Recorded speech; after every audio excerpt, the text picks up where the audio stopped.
السلام علیکم ورحمۃ اللہ وبرکاتہ۔ اعوذ باللہ السمیع العلیم من الشیطان الرجیم من حمزہ ونفخہ ونفثہ۔ بسم اللہ الرحمن الرحیم۔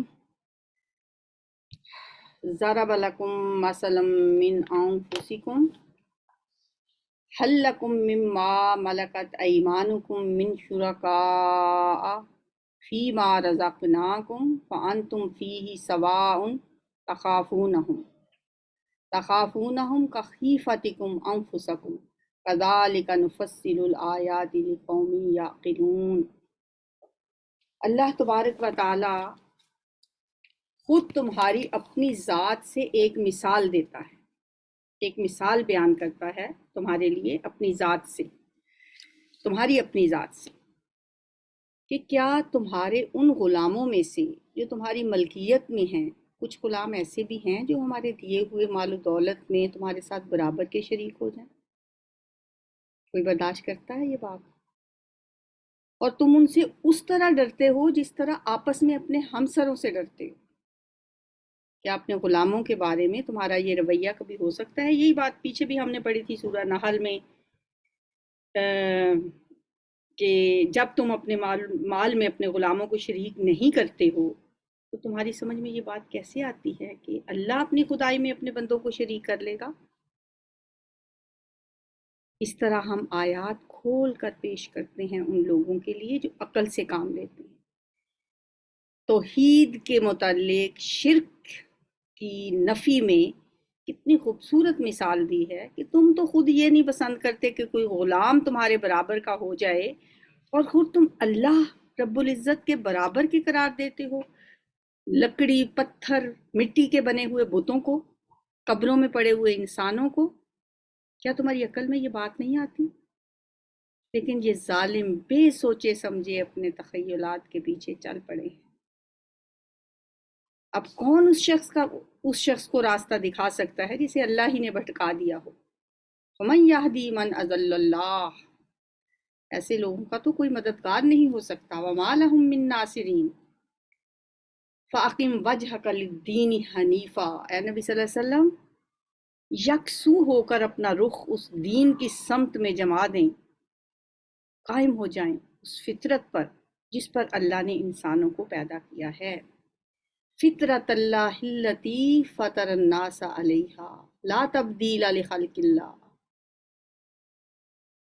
اللہ کی بنائی ہوئی ساخت میں تبدیلی نہیں ہو سکتی، اللہ کی بنائی ہوئی ساخت بدلی نہیں جا سکتی۔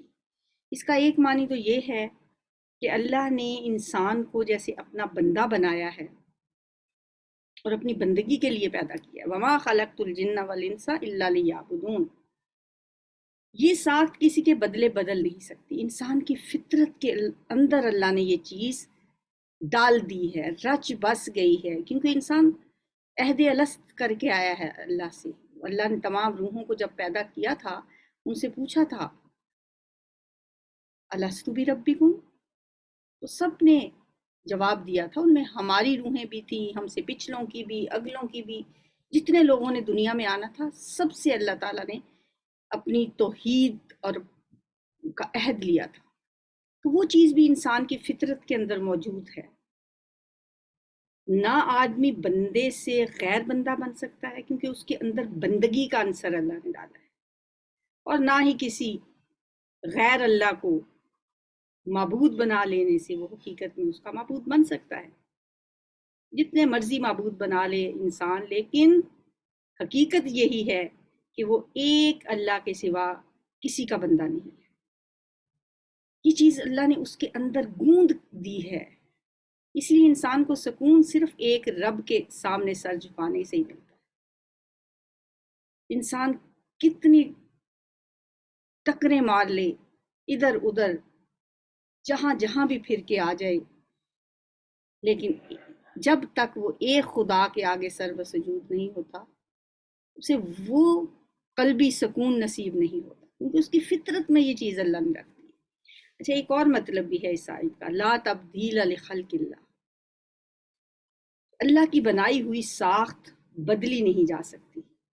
اس کا مطلب یہ بھی ہے، اس کا ترجمہ یوں بھی کیا جا سکتا ہے کہ اللہ کی بنائی ہوئی ساخت میں تبدیلی نہ کی جائے، یعنی اللہ نے جس فطرت پہ انسان کو پیدا کیا اس کو بگاڑنا نہیں چاہیے، اسے مسخ نہیں کرنا چاہیے۔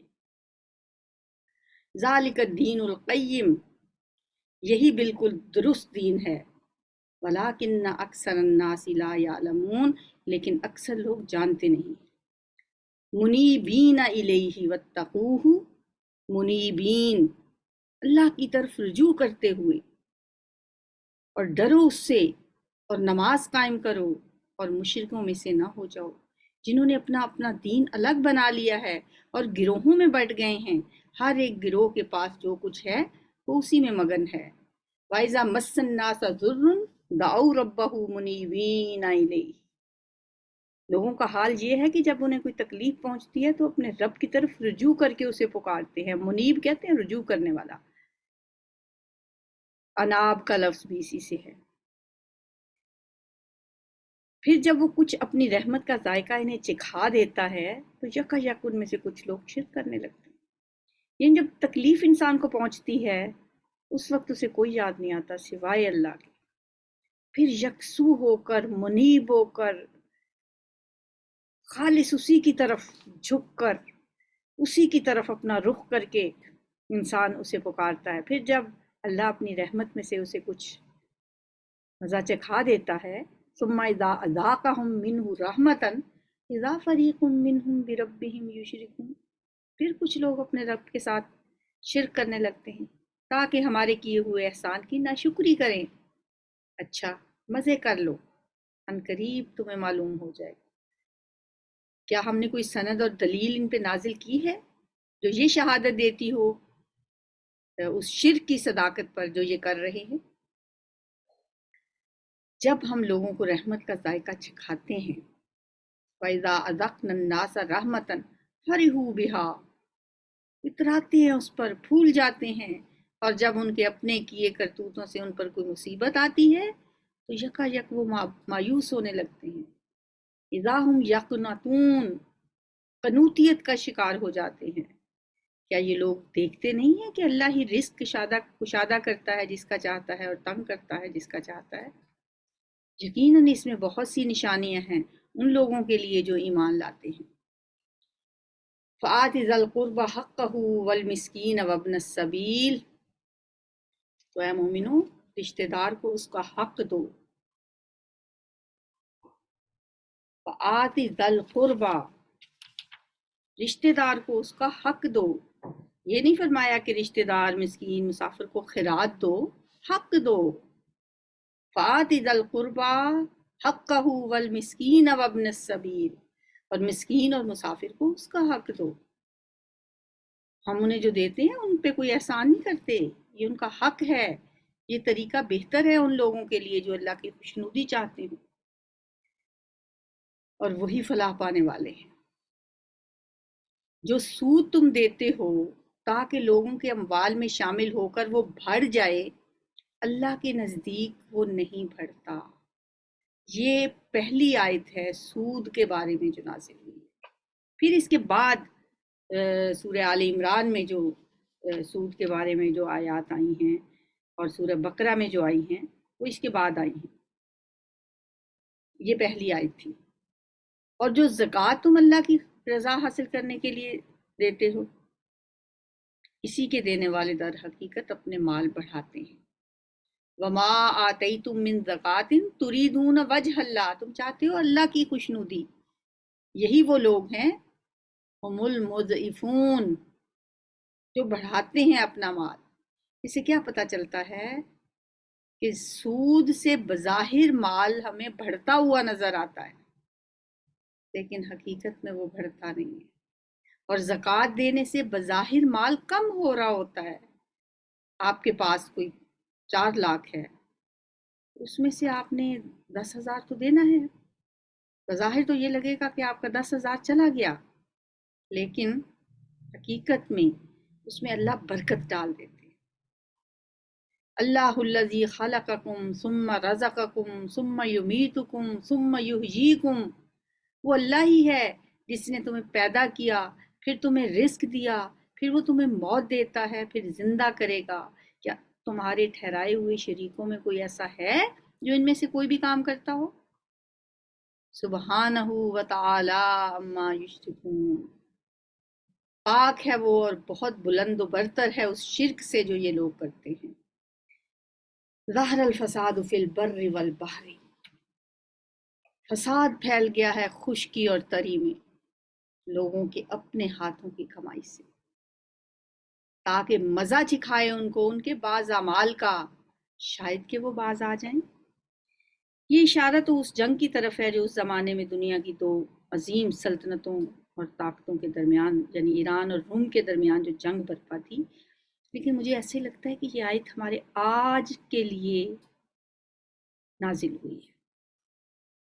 آج جو حالات ہیں نا، لگتا ہے ہر طرف فساد برپا ہو گیا، اور یہ فساد کس وجہ سے ہے؟ لوگوں کے اپنے ہاتھوں کی کمائی سے، اور یہ اللہ کی طرف سے ہے تاکہ مزہ چکھائے ان کو ان کے بعض اعمال کا۔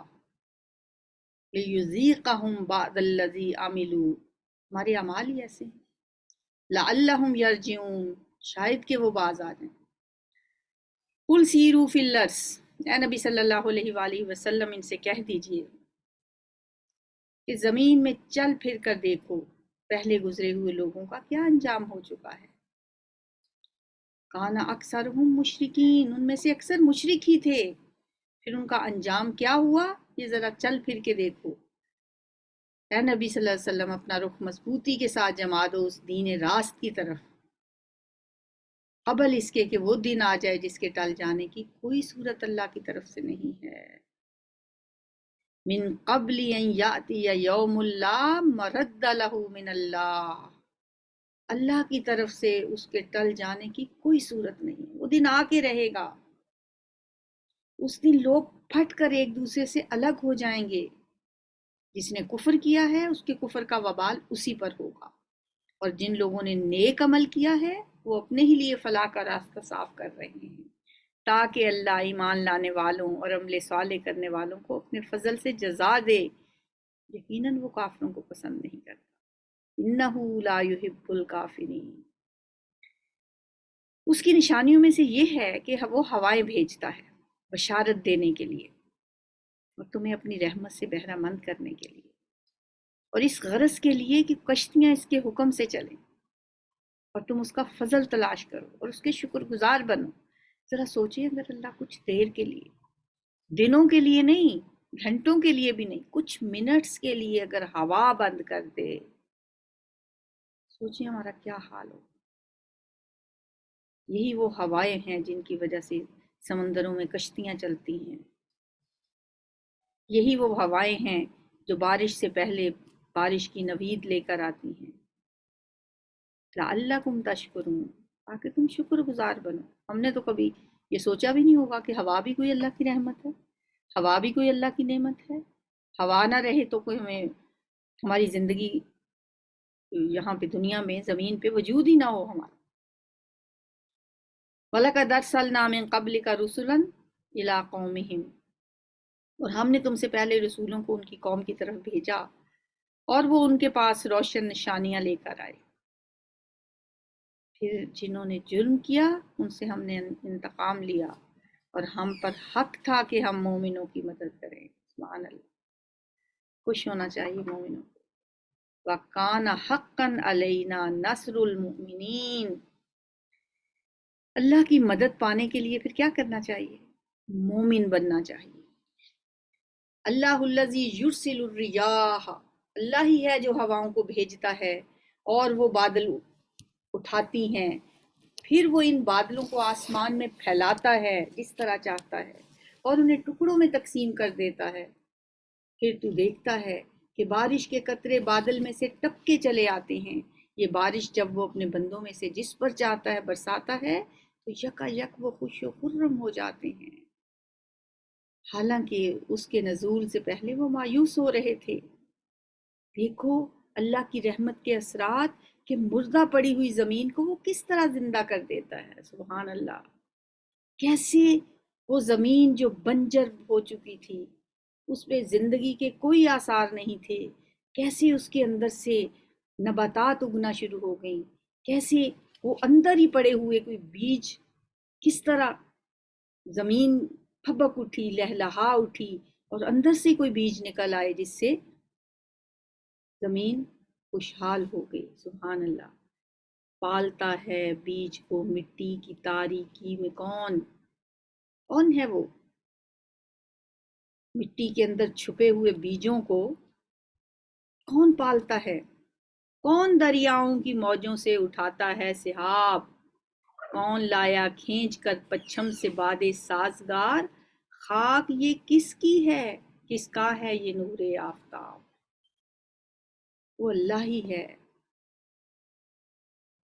جو یہ سب نعمتیں ہمیں عطا کرتا ہے، اور جب وہ اپنے بندوں میں سے یہ بارش جب وہ جس پہ بھی چاہتا ہے برساتا ہے، وہ یکا یک خوش و خرم ہو جاتے ہیں، حالانکہ اس کے نزول سے پہلے وہ مایوس ہو رہے تھے۔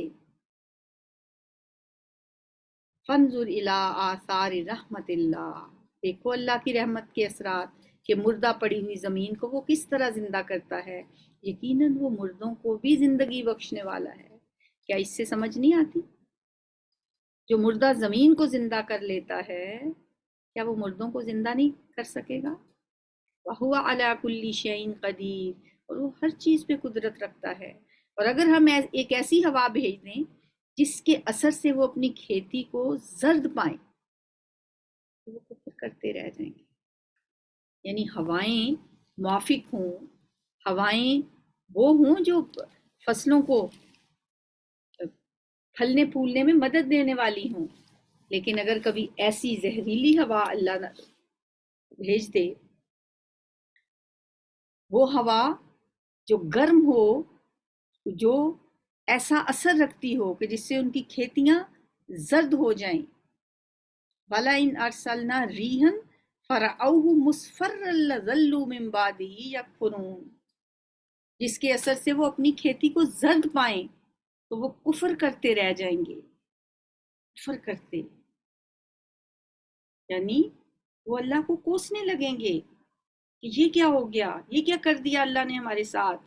اللہ پہ الزام رکھیں گے کہ اس نے ہم پہ کیسی مصیبت ڈال دی ہے، حالانکہ جب اللہ نے ان کی طرف نعمت بھیجی تھی، جب وہ ٹھنڈی اور موافق ہوائیں بھیجتا تھا، اس وقت تو انہوں نے شکر نہیں کیا، اس وقت تو اس کی ناقدری کی، اس وقت تو سمجھا کہ یہ ہمارا حق ہے۔ لیکن جب پھر اللہ تعالیٰ، پھر اس لیے اللہ تعالیٰ خوشحالی کے ساتھ ساتھ کبھی انسانوں کو اس کا اپوزٹ بھی دکھاتا ہے تاکہ وہ قدر کریں۔ فَإِنَّكَ لَا تُسْمِعُ الْمَوْتَ وَلَا تُسْمِعُ الصُّمَّ الدُّعَاءَ إِذَا وَلَّوْا مُدْبِرِينَ، اے نبی صلی اللہ علیہ وسلم، تم مردوں کو نہیں سنا سکتے، نہ ان بہروں کو اپنی پکار سنا سکتے ہو جو پیٹھ پھیرے چلے جا رہے ہوں۔ یعنی ان لوگوں کو جن کے ضمیر مر چکے ہیں، ان کو آپ کیا سنائیں گے؟ تو بہرے ہیں، سن ہی نہیں سکتے۔ وَمَا أَنْتَ بِهَادِي الْأُمِّيِّ عَنْ ضَلَالَتِهِمْ، اور نہ آپ اندھوں کو ان کی گمراہی سے نکال کر راہ راست دکھا سکتے۔ آپ تو صرف انہی کو سنا سکتے ہیں جو ہماری آیات پر ایمان لاتے ہیں اور سر تسلیم خم کرتے ہیں۔ ہمارے اختیار میں کچھ نہیں، کسی کے اختیار میں بھی کچھ نہیں، ایون کہ پیغمبروں کے اختیار میں کچھ نہیں تھا، تو ہمارے اختیار میں کیا ہوگا؟ ہدایت اسی کو ملتی ہے جس کو اللہ ہدایت دینا چاہتا ہے، اور اللہ کس کو ہدایت دینا چاہتا ہے؟ جو اس کی طلب رکھتا ہے، بے قدروں کو نہیں دیتا اللہ۔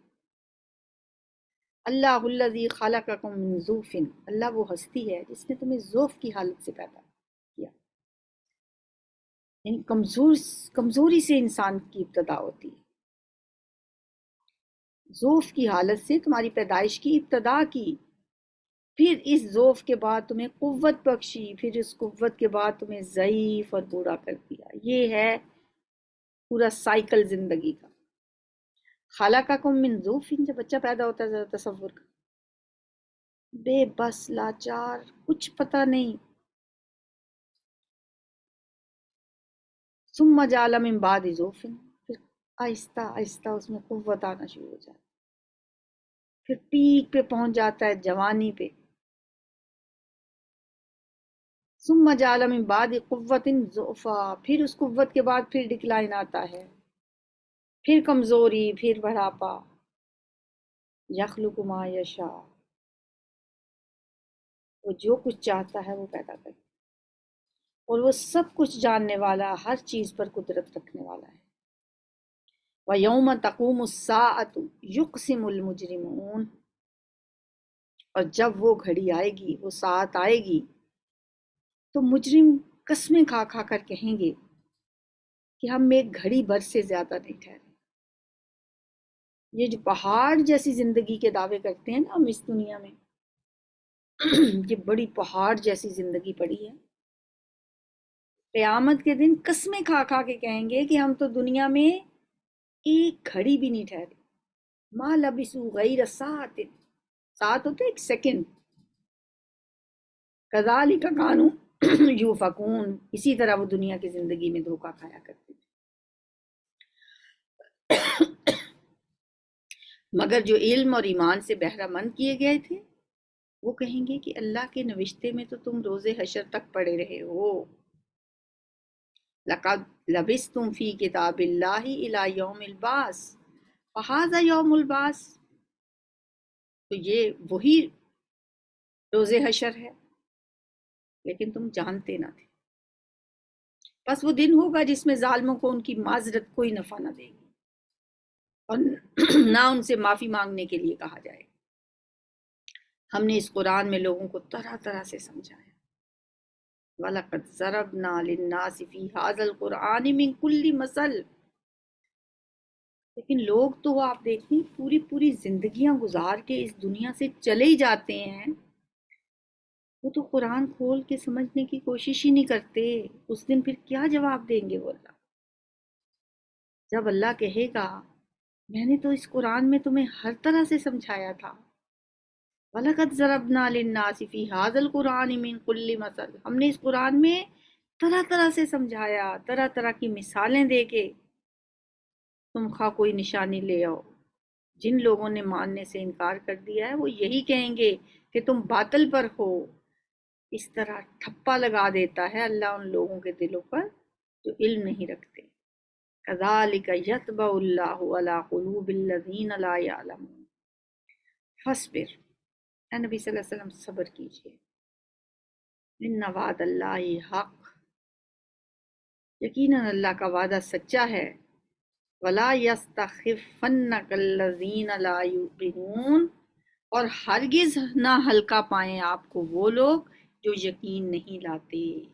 یعنی یہ لوگ جو ماننے والے نہیں ہیں، جو یقین کرنے والے نہیں ہیں، جو آپ کے دشمن ہیں، وہ آپ کو کمزور نہ پائیں کہ ان کی باتوں سے آپ دب جائیں یا ان کی جھوٹی باتوں سے آپ مرعوب ہو جائیں یا ان کی مذاق سے، ان کے تانوں سے آپ پست ہمت ہو جائیں، ان کی دھمکیوں سے اور ان کی طاقت کے مظاہروں سے آپ ڈر جائیں.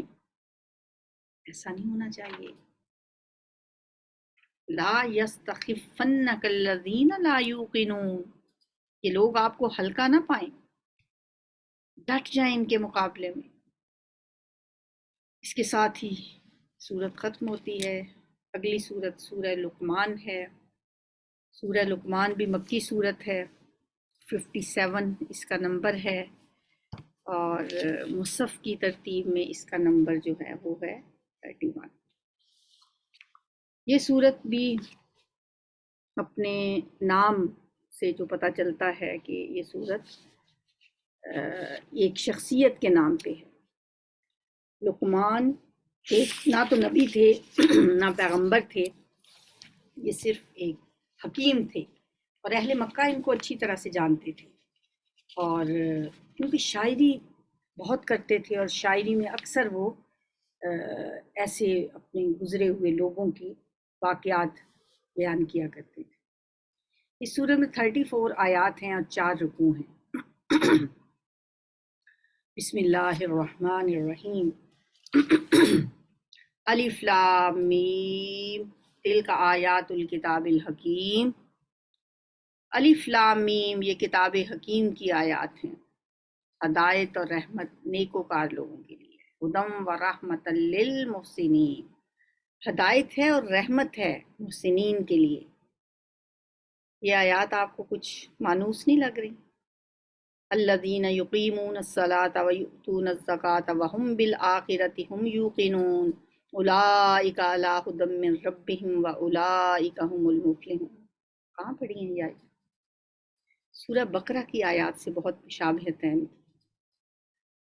اس سورۃ بقرہ کا بھی آغاز الف لام میم سے، ذالک الکتاب لا ریب فیہ، یہاں پہ تلک آیات الکتاب الحکیم،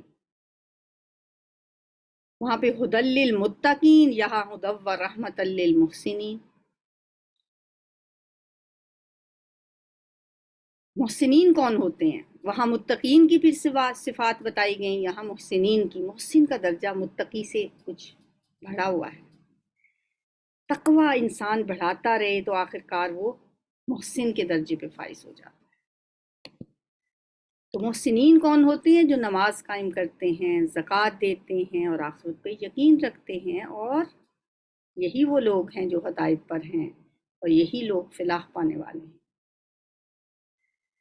اور انسانوں ہی میں سے کوئی ایسا بھی ہے جو کلام دل فریب خرید کر لاتا ہے۔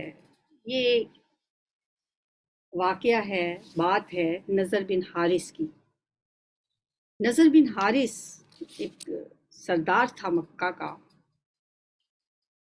اور مکہ کے سرداروں کے لیے ایک بہت بڑا چیلنج تھا یہ کہ لوگ دن بدن اس کلام کی طرف، قرآن حکیم کی طرف متوجہ ہو رہے ہیں، کیونکہ ان کو نظر آتا تھا کہ یہ کسی انسان کا کلام ہو نہیں سکتا۔ وہ لوگ بڑی پہچان رکھتے تھے، شاعری تو ان کی گھٹی میں پڑی ہوئی تھی، بچہ بچہ ان کا شاعری کرتا تھا، عورتیں شاعری کرتی تھیں۔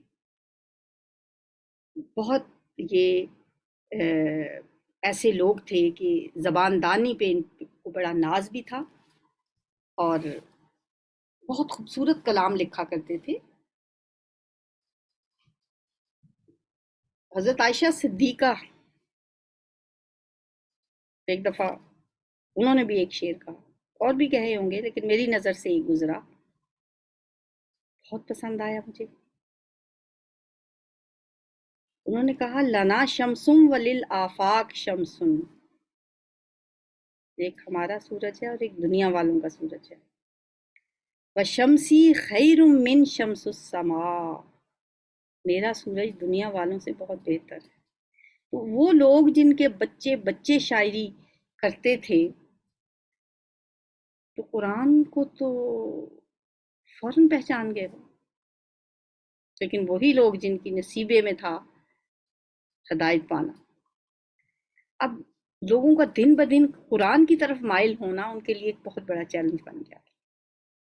لہٰذا اس کا توڑ کرنے کے لیے وہ سوچتے رہتے تھے کہ کیا کیا جائے۔ تو نضر بن حارث شام گیا اور وہاں سے ایک لونڈی خرید کے لایا، گانے بجانے والی، اور یہاں آ کے اس نے راتوں کو محفلیں سجانا شروع کی، ناچ گانے کی محفلیں، اور لوگ رات دیر تک بیٹھ کے وہ محفل اٹینڈ کرتے، گانے سنتے، اور پھر اس کے بعد سوئے رہتے۔ مقصد یہ تھا کہ لوگوں کو موقع ہی نہ ملے کلام سننے کا، اللہ کا کلام سننے کا۔ فرمایا وَمِنَ النَّاسِ مَن يَشْتَرِي لَهْوَ الْحَدِيثِ، اور انسانوں میں سے کوئی ایسا بھی ہے جو کلام دل فریب خرید کر لاتا ہے۔ لہو الحدیث یعنی ایسی بات جو انسان کو اپنے اندر مشغول کر کے ہر دوسری چیز سے غافل کر دے۔ اور بعض روایات میں یہ بھی آتا ہے کہ نبی صلی اللہ علیہ وسلم کی تبلیغ کے اثرات جب قریش کی ساری کوششوں کے باوجود پھیلنے سے نہ رکے تو انہوں نے ایران سے رستم و اسفند یار کے قصے منگوائے اور داستان گوئی کا سلسلہ شروع کیا، اور گانے بجانے والی لونڈیوں کا انتظام بھی کیا تاکہ لوگ ان چیزوں میں مشغول ہو کر حضور سے کلام نہ سن سکیں۔ اور ایک روایت میں نضر بن حارث کی بھی بات آتی ہے کہ وہ شام سے ایک لونڈی خرید کے لے کر آئے۔ اب دیکھیں اس وقت تو ایک نضر بن حارث ہی تھا، آج تو گھر گھر میں یہ لہو الحدیث پہنچ چکی، اور اس کی وجہ سے اس وقت بھی اس کا مقصد یہی تھا لیضل عن سبیل اللہ بغیر علم، اور آج بھی جب لوگوں کے پاس ٹائم ہی نہیں ہے کہ وہ اللہ کا کلام پڑھ سکیں، اللہ کے کلام کو سمجھ سکیں۔ اللہ کہتے ہیں میں نے تمہیں ہر طرح سے سمجھایا ہے، طرح طرح کی مثالیں دے کے بتایا ہے، لیکن ہم نے اگر قرآن کو پڑھیں گے نہیں، ہمارے پاس ٹائم ہی نہیں ہوگا، تو کل اللہ کو کیا جواب دیں گے؟ وَيَتَّخِذَهَا هُزُوًا، اور اس راستے کی دعوت کو مذاق میں اڑا دے، اس لیے اس نے یہ کلام دل فریب خریدا۔ اولئک لہم عذاب مہین، ایسے لوگوں کے لیے رسوا کن عذاب ہے، ذلیل کرنے والا عذاب ہے۔ اسے جب ہماری آیات سنائی جاتی ہیں تو وہ بڑے گھمنڈ کے ساتھ اس طرح رخ پھیر لیتا ہے گویا کہ اس نے سنا ہی نہیں، گویا کہ اس کے کان بہرے ہیں۔ فبشرہ بعذاب علیم، ایسے لوگوں کو دردناک عذاب کی خوشخبری سنا دو۔ اللہم لا تجعلنا منہم، البتہ جو لوگ ایمان لے آئیں، نیک عمل کریں، ان کے لیے نعمت بھری جنتیں ہیں جن میں وہ ہمیشہ ہمیشہ رہیں گے۔ یہ اللہ کا پختہ وعدہ ہے اور وہ زبردست اور حکیم ہے۔ خلق السماوات بغیر عمد ترونہا، اس نے آسمانوں کو پیدا کیا بغیر ستونوں کے جو تم کو نظر آئیں۔ اس نے زمین میں پہاڑ جما دیے تاکہ وہ تمہیں لے کر ڈھلک نہ جائے۔ اس نے ہر طرح کے جانور زمین میں پھیلا دیے اور آسمان سے پانی برسایا اور زمین میں قسم قسم کی عمدہ چیزیں اگا دیں۔ یہ تو ہے اللہ کی تخلیق، اب ذرا مجھے دکھاؤ ان دوسروں نے کیا پیدا کیا ہے۔ فَأَرُونِي مَاذَا خَلَقَ الَّذِينَ مِن دُونِهِ، مجھے دکھاؤ ذرا انہوں نے کیا پیدا کیا ہے۔ اصل بات یہ ہے کہ یہ ظالم لوگ سری گمراہی میں پڑے ہوئے ہیں۔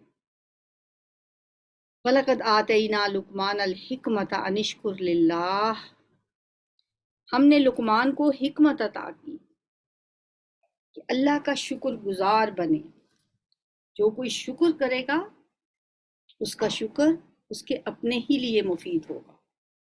جو شکر کرتا ہے وہ اپنے ہی لیے شکر کرتا ہے، اور جو کفر کرے تو حقیقت میں اللہ بے نیاز اور آپ سے آپ محمود ہے۔ یاد کرو جب لقمان اپنے بیٹے کو نصیحت کر رہا تھا۔ لقمان جیسا کہ میں نے بتایا ایک حکیم تھا اور بہت نیک انسان تھا۔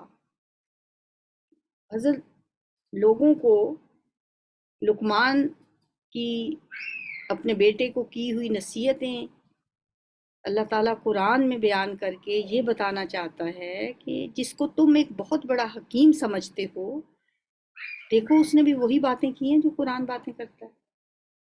اس نے اپنے بیٹے کو نصیحت کرتے ہوئے کہا، بیٹا خدا کے ساتھ کسی کو شریک نہ کرنا۔ یا بنیا لا تشرک باللہ ان الشرک لظلم عظیم، یہ شرک بہت بڑا ظلم ہے، اور یہ حقیقت ہے کہ ہم نے انسان کو اپنے والدین کا حق پہچاننے کی خود تاکید کی ہے۔ وَوَصَّيْنَا الْإِنسَانَ بِوَالِدَيْهِ حَمَلَتْهُ أُمُّهُ وَهْنًا عَلَى وَهْنٍ، اس کی ماں نے کمزوری پہ کمزوری اٹھا کر اسے اپنے پیٹ میں رکھا اور 2 سال اس کا دودھ چھوٹنے میں لگے، اسی لیے ہم نے اس کو نصیحت کی کہ میرا شکر کر اور اپنے والدین کا شکر بجا لا، میری ہی طرف تجھے پلٹنا ہے۔ لیکن اگر وہ تجھ پر دباؤ ڈالیں یعنی والدین، ان تشرک بی ما لیس لک بہ علم، کہ تو میرے ساتھ کسی ایسے کو شریک کرے جسے تو نہیں جانتا، تو ان کی بات ہرگز نہ مانے۔ یہ بات پہلے بھی ہم پڑھ کے آئے ہیں کہ لا طاعت لمخلوق فی معصیت الخالق، یعنی یہ ایک عربی کا مقولہ ہے، لا طاعت لمخلوق، کسی مخلوق کی اطاعت ہے ہی نہیں خالق کی معصیت میں، خالق کی نافرمانی میں۔ دنیا میں ان کے ساتھ نیک برتاؤ کرتے رہو، مگر پیروی اس شخص کے راستے کی کرو جس نے میری طرف رجوع کیا ہے، پھر تم سب کو پلٹنا میری ہی طرف ہے، اس وقت میں تمہیں بتا دوں گا کہ تم کیسے عمل کرتے رہے ہو۔ اور لقمان نے کہا تھا کہ بیٹا کوئی چیز رائی کے دانے کے برابر بھی ہو اور کسی چٹان میں یا آسمانوں یا زمین میں کہیں چھپی ہوئی ہو، اللہ اسے نکال لائے گا، وہ باریک بین اور باخبر ہے۔ بیٹا نماز قائم کر، نیکی کا حکم دے، بدی سے منع کر، اور جو مصیبت بھی تجھ پہ پڑے اس پر صبر کر۔ یہ وہ باتیں ہیں جن کی بڑی تاکید کی گئی ہے، اور لوگوں سے منہ پھیر کر بات نہ کرنا، وَلَا تُسَعِّرْ خَدَّكَ لِلنَّاسِ، ایسے منہ پھیلا کے اس طرح بات نہ کرنا، نہ زمین میں اکڑ کر چلنا۔ اللہ کسی خود پسند اور فخر جتانے والے شخص کو پسند نہیں کرتا۔ اپنی چال میں اعتدال اختیار کرنا اور اپنی آواز پست رکھنا، سب آوازوں سے زیادہ بری آواز گدھوں کی آواز ہوتی ہے۔ کتنی خوبصورت باتیں جو اپنے بیٹے کو نصیحتیں کی۔ ان انکر الاصوات لصوت الحمیر، اس لیے ہمیں بھی کیا چاہیے کہ چیخ چیخ کے نہ بولا کریں، نرمی سے بات کیا کریں۔ سبحانک اللہم و بحمدک، نشہد ان لا الہ الا انت، نستغفرک و نتوب الیک۔ السلام علیکم ورحمۃ اللہ۔